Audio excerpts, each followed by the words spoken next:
You are tuned in to On Air with Chris Janafelt. Welcome back on air with Chris Janafelt as we continue our Player Spotlight series with the 2020 NFL Draft Class, and I'm now joined by Zach Sammartino, the standout offensive lineman out of Dartmouth College. Zach, I appreciate you taking the time tonight. How's everything going? It's going really well, Christian. Thanks for calling. I appreciate it. Hey, the pleasure is all mine. So before we get into your Dartmouth career, Zach, let's start off by talking about the draft process itself. We're less than a month away from the start of the 2020 NFL Draft, and unfortunately, due to the pandemic caused by the coronavirus outbreak, the Dartmouth Pro Day was canceled.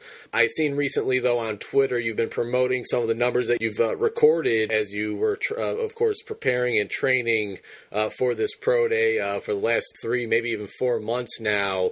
I see that you measure in at 6'4", 315 pounds. You ran a 5'2", 740-yard dash with a 1.71 10-yard split that really stands out. A 31-inch vertical, 4'6", short shuttle, 7.33 cone drill, and 27 reps on the bench press. If you compare those numbers to those offensive linemen at the combine, you're right at the top of it. Where are you training at, and how do some of these elite testing numbers translate to what we see out of you on the field? Yeah, so I've been doing my draft prep training at Grisey Performance. It's in Newcastle, Pennsylvania, about half hour north of Pittsburgh. And so being from Pittsburgh originally was a no-brainer for me. I actually worked out with him this past summer before my last season, and I had some great results, so I knew I wanted to go back to them right away. And so yeah, I've been there the last 3.5 months or so, and some of the training and just the numbers and improvements you've seen have been great. They've done a phenomenal job with. I love my time up there with them. Yeah, absolutely. I've spoken to a couple guys that have been training at Grossetti's, and everybody seems to echo the same sentiments as you. And, you know, we see the results out of the athletes that come out of there that have been training there over the last handful of years now. Back in January, Zach, you participated in the College Gridiron Showcase's small school event held in Fort Worth, Texas. After standing out in that event, they brought you back to participate in their main showcase that included some great talent from some Power 5 schools. What was that opportunity like to show the pro teams in attendance? I know all 32 NFL teams were there, CFL teams were there, XFL teams were there. What was that opportunity like for you to show them that you certainly belonged? Yeah, it was a lot of fun. It was actually kind of a funny story how I got there. I ended up getting invited to the main CGS showcase back in October or September when the first round of invites went out. And I talked to one of my coaches, and he said that if you have to pay for an All-Star game, don't do it. So I actually turned the CGS down back in October or so. And then after the season ended, I was interviewing agents. The guy I ended up signing with acted like I was crazy for not jumping on the opportunity to go down to Texas. And so he had me call up the Mike Riddleman, the guy who's from Pittsburgh who organizes the event, and just ask to get a shot back in it. And so the main CGS was actually full, but he told me that they could put me back in the small school showcase and I could try to earn my way back up to the main one.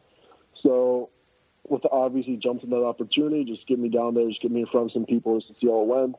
And I played well, and yeah, they invited me up to the next one, and it was a great experience. It's good to kind of get some film against some bigger school guys coming from a D1 AA school. So I love my time down there, being in front of about 150 or 160 scouts from all 32 teams. It was just a really good opportunity to interview some teams, just kind of get my name out some more. Who were some of the teams that you were able to meet with at the CGS, or even dating back the past couple of years of yours at Dartmouth, Zach? Any idea how the NFL is viewing you as a prospect?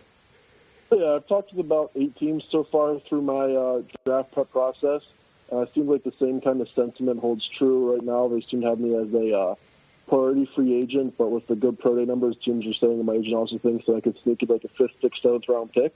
And so now that we just finished up our pro days, I'm hoping that due to the great performance I had on my pro day and on video, that I'll be able to move up from that priority free agent spot to maybe get into the 6th, 7th round, something like that. Again, we're chatting with Zach Sammartino, the first-team All-Ivy League interior offensive lineman out of Dartmouth College. And Zach, coming out of North Hills High School in Pittsburgh, how did you ultimately decide that you were going to attend Dartmouth? What was the recruiting process like for you, and how did Dartmouth ultimately win you over? Yeah, so I actually didn't start playing football until 9th grade, and so I didn't become a full-time starter until the start of my senior year. I didn't become actually good at football until I would say my junior year. And so I was kind of a late bloomer for sure. Dartmouth was actually the first team to offer me. I got my first offer from them the Friday before the first game my senior year. And then as the season went on, I got about 15 or 16 other D1 offers. And I was kind of weighing out in my head this big school versus like Ivy League kind of balance. And I knew just looking back at other Ivy Leaguers that there's been a lot of guys from the Ivy League make the NFL. In fact, from like all the FCS conferences at the start of the season, Ivy League had the most NFL players of any conference. And so looking at that, I knew just that was a great opportunity. I couldn't pass up where get the Ivy League degree as well as play Division I football. And I fell in love with the coaching staff and just the area up in New Hampshire was a great fit for me. Yeah, and, just sticking with the whole smaller school type angle, I don't think I've seen a year that is as loaded of players, prospects coming out of smaller schools, FCS, D2, even D3, than there are this year. So it's, again, very unfortunate that many pro days, most pro days have been canceled, but, certainly, just zeroing in on the Ivy League, a lot of talent, a great conference there in the FCS. Freshman year, Zach, you were on the JV team, and you actually missed the entire 2016 season with an injury. What exactly was that injury, and how were you able to overcome it, not only physically, but mentally as well? Yeah, so my freshman year, I got in a few games, but wasn't getting much playing time on Saturdays. And then during those games, that season, we had 3 defensive linemen who were just really good. 2 of them got a shot in the NFL. And just being on the scout team, battling each day, I got a little bit beat up. I ended up tearing a labrum in my shoulder. So I kind of fought through the season with that, and then going into that offseason, I got surgery on my shoulder to get it repaired. And I could have been cleared for like early August, but I would have pretty much missed the whole offseason for working out. So we thought it would be best just to redshirt that year and get the 5th year back. And so I just spent that whole sophomore year just getting back in the weight room, getting my numbers back, and spent a lot of time filming our practices, helping out our film staff. So it was good. It kind of also allowed me to master the playbook, I think, just staying in meetings every day, not feeling tired or anything, just kind of being fully alert and fresh. I think it really allowed me to get a good grip of the playbook. And so came back after that really strong. I've never had any shoulder injuries or issues since then, and I feel really good. These last 2 years have been some good ones for me. They certainly have. The past 2 seasons, you've been a starting interior offensive lineman. You have experience at guard and center. Most of your experience coming at guard, right guard, if I'm not mistaken, Zach. Certainly, the more you can do, the better. What's it been like to work with the Dartmouth coaching staff there? I mean, legendary head coach Buddy Tevens, offensive line coach Keith Clark. How have they helped you turn into the player that you are today? Yeah, Coach Clark's a phenomenal offensive line coach. I've loved playing under him. He gets the job done. He teaches you everything about football, not just offensive line. The understanding of defenses as a whole that I have at the end of my 4 or 5 years there, first when I came in, is crazy. Just all the little pre-snap tells between safety rotations, every little thing that coming out of high school we never thought to even look at. I think Coach Clark's done a great job just teaching us the game as a whole. Really appreciate him for that. And the 2 years that you were a starter for the Big Green, Zach, you guys finished 9-1 each of those 2 seasons. In 2019, you guys won the Ivy League. You won conference. I believe if Ivy League teams were eligible to participate in the FCS playoffs, Zach, that you guys would have made a nice run if given the opportunity. Obviously, there's a ton of tradition in the Ivy League. It's where college football began. But is the FCS playoff something you wish you guys had the opportunity to compete in? For sure. I think a lot of people kind of underestimate how good the Ivy League actually is on that level. And I know in my 5 years there, 3 of the years we went 9-1. We'd been in the playoffs for them. So we've had some really good teams over the years, and I think we'd have fared really well, made some deep playoff runs. But such is life. We didn't get that opportunity. I mean, we knew it going into the fact whenever we committed to the Ivy League schools. But, yeah, of course, all of us want to have that shot in the playoffs. Well, hey, Ivy League champions, not too shabby. In 2019, Zach, you were not only named first team All-Ivy League, but you were also named to the All-New England team. Between the individual honors and the team success that you guys had in 2019, Zach, could you have asked for a better finish to your collegiate career? Not much. I mean, going 10-0 would have been pretty nice. We dropped that one game against Cornell in a kind of a letdown. But aside from that one game, it was about a perfect end of the college career. Again, we're chatting with Zach Sammartino, the standout offensive lineman out of Dartmouth College. And Zach, I'm a big fan of some guys that Dartmouth has pursuing a professional football career this year. To go with yourself, there's also Jared Gerbino, defensive back Isaiah Swan. When did it hit you that you had a shot at furthering your football career at the next level? It's always been a dream of mine to keep playing football after college, and then I think after I came back from my redshirt year, my first year starting, I realized, like, hey, this went pretty well. And then so I knew going into my fifth year that this was my goal, or ultimate goal. And so, yeah, just like going into this season and then staying healthy and just making sure I played my best. And at the end of the season, I definitely knew this was a shot for me. I got to pursue it with everything I have. And talking about bloodlines, Zach, your father played football at Mercyhurst, your uncle Paul played at Cal PA, and your great uncle is the Hall of Fame wrestler Bruno Sammartino. How have they helped shape you into the athlete that you are today? Yeah, I mean, it definitely passed along some good genes to myself. I know my dad taught me how to start lifting in 8th or 9th grade, and he's been just a big influence in the weight room, just in my life in general. So I think just having him there to show me the ropes when I was first learning has been a huge benefit to me. For those not familiar with your game, Zach, how would you describe it? What are some of the positive traits that you bring to the offensive line?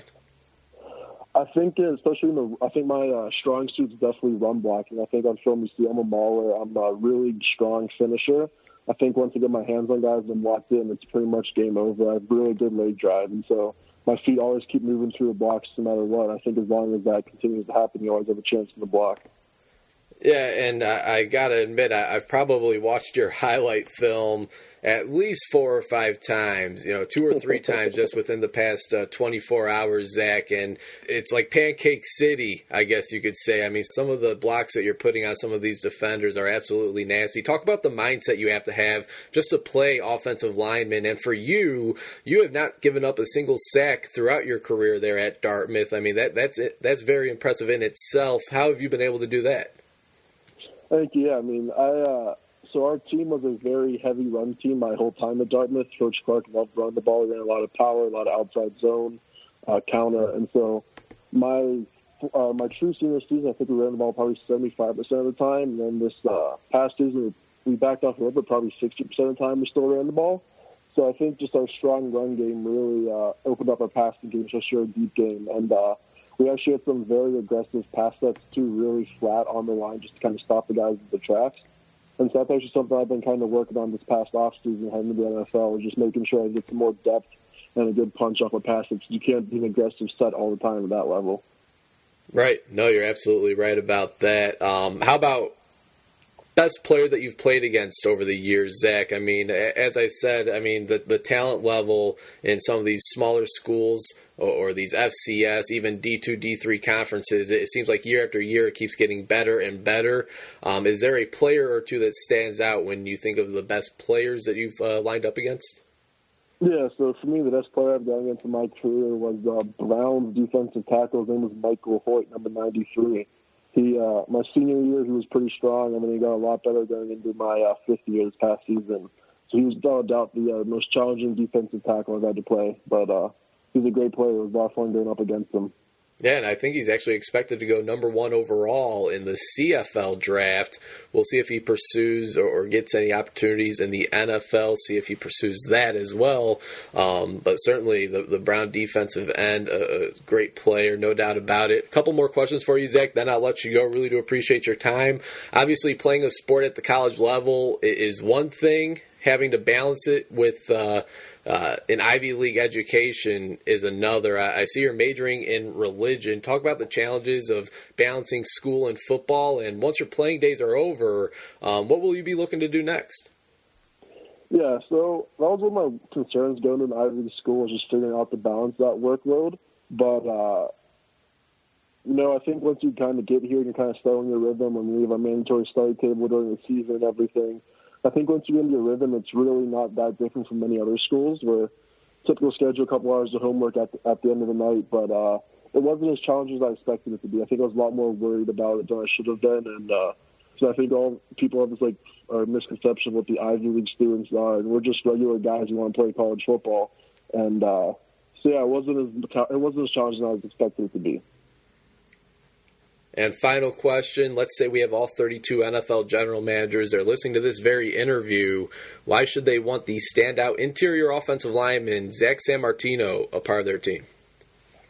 I think I'm a really versatile player, and I can play all 3 interior positions early on. And I just think, especially in the run game, I've always mauled the opponent across from me. I take pride in putting him on his back, and then my pass protection is what I've been working on the most, but I've already still never allowed a sack in college, and I can get a harder worker than myself. Zach, congrats on all of your success there at Dartmouth, and then even throughout the draft process at the CGS, at this mock pro day of yours as well, unfortunately due to the actual pro day being canceled, but you did what you had to do. You put up some fantastic numbers. Congrats again on everything, Zach. Really looking forward to seeing where you land here in a little bit less than a month as the 2020 NFL Draft kicks off the weekend of April 23rd through the 25th. Thanks, man. I appreciate it.